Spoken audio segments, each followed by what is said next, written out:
तो बस मैं यही कहना चाहूँगी कि सरकार को अपने जो भी तरीके हैं उसको थोड़ा सा चेंज करने की ज़रूरत है। सिस्टम को जब सब कुछ इतना ऑनलाइन कर दिया है तो जो सरकार फैसिलिटीज़ दे रही है ना, तो वो दूसरों को भी पता होना चाहिए कि ये सरकार ने इतने इतने लोगों को ये फैसिलिटी दी, उसका रिकॉर्ड होना ज़रूरी है। और जब आपके पास रिकॉर्ड होगा तो आपको कोई भी गलत नहीं कह सकता अगर आपने किया है तो। अगर आपने किसी को 10,000 लोगों को राशन बांटा है और 10,000 लोगों की सूची आपके पास बनी है और वो 10,000 लोगों में से आप किसी से भी पूछेंगे, अगर उनको मिला है तो वो यही कहेंगे कि मुझे मिला है, वो ये नहीं कहेंगे कि नहीं मुझे मिला है, तो कहेंगे नहीं मिला।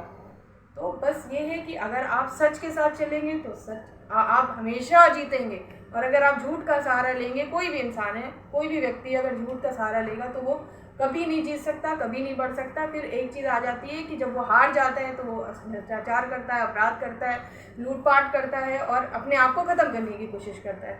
तो बस मैं यही कहना चाहूँगी कि युवाओं को आगे बढ़ाने के लिए उनको एक सबसे बड़ी एक ऐसी कोई चीज़ बनानी चाहिए। हमारे देश में सबसे बड़ी कमी है कि हमारे पास मोटिवेशन लोग नहीं है।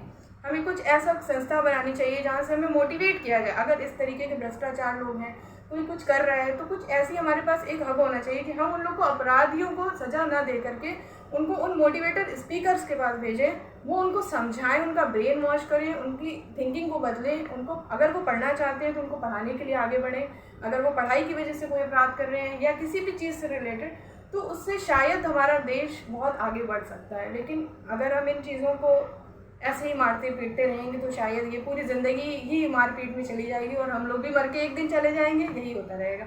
आज तो छोटे छोटे से अपराध हो रहे हैं, कल को लोग घर में भाई को मार देंगे, माँ को मार देंगे, कुछ भी कर सकते हैं। आने वाले टाइम में पता नहीं क्या क्या हो जाएगा, कुछ कहा नहीं जा सकता। आप ही की तरह से बहुत सारी लड़कियां यूनिवर्सिटी में मिली, मैंने उनसे बात की तो उन्होंने कहा जिस तरीके से राशन मुफ्त में मिलता है, तो हम लोग चाहते हैं सर कि एजुकेशन फ्री हो जाए। देखिए, एजुकेशन फ्री हो जाए तब देखिए, अगर आज की डेट में मैं भी एक एजुकेशन डिपार्टमेंट में हूँ और आप यकीन मानिएगा, मैं अगर स्टूडेंट्स को ही बोलती हूँ कि आप ये आइए, ये कोर्स करिए, ठीक है, तो वो स्टूडेंट ये कहता है कि मैं फ्री में तो नहीं पढ़ना चाहता, क्योंकि आज की डेट में कोई एहसान नहीं लेना चाहता।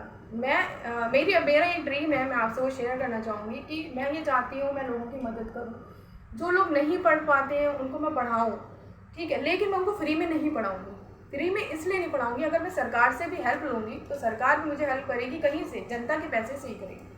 तो वो भले ही 10 रुपये दें, 20 रुपये दें, 100 रुपये दें, 2,000 रुपये दें, 1,000, जो उनके पास है, जो उनकी इच्छा है। आत्मनिर्भर बने, कि मैं एहसान नहीं कर रहा हूँ किसी का। एहसान नहीं, आप आत्मनिर्भर बने, क्योंकि अगर आप किसी को एहसान कर रहे हैं तो उसके माइंड में कहीं ना कहीं ये रहता है